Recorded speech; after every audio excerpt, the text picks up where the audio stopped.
మనుషుల ప్రేమలు కొన్నిసార్లు కొంతమందిని పడగొట్టడానికి ఉపయోగిస్తారేమో, కానీ దేవుని ప్రేమ లాంటిది కాదు.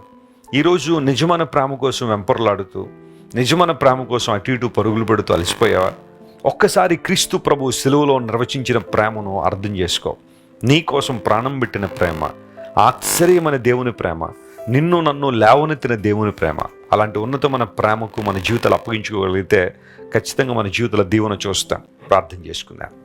ప్రేమగల తండ్రి, నీవు మమ్మల్ని ప్రేమించువాడవు, ప్రమాణాన్ని నెరవేర్చువాడవు, మమ్మల్ని విడిపించువాడవు కనుక నీకు స్తోత్రాలు. ద్వితీయోపదేశ కాండంలో రాయబడిన వాగ్దానాన్ని మా జ్ఞాపకంలో తీసుకొచ్చారు ప్రభువా. వాగ్దాన బలంతో ప్రతి ఒక్కరు నింపండి. ఎవరైతే ఈ రోజున రకరకాల సమస్యల చేత బందీలుగా మార్చబడ్డారో వారందరినీ మీరే నీ శక్తి ద్వారా, పరిశుద్ధాత్మదేవ బలమైన నీ శక్తి ద్వారా వారిని విడిపించమని కోరుతున్నాం. కనికరించి సహాయం చేయండి. నీ ఉద్దేశాలు, నీ దివ్య సంకల్పాలు ప్రతి ఒక్కరి జీవితంలో నెరవేర్చండి. అనారోగ్యంతో ఎవరైతే బాధపడుతున్నారో, హాస్పిటల్ ఐసీయూలో ఉన్నారో ప్రభువా, వారందరినీ మీరే లేవనెత్తండి, స్వస్థపరచండి.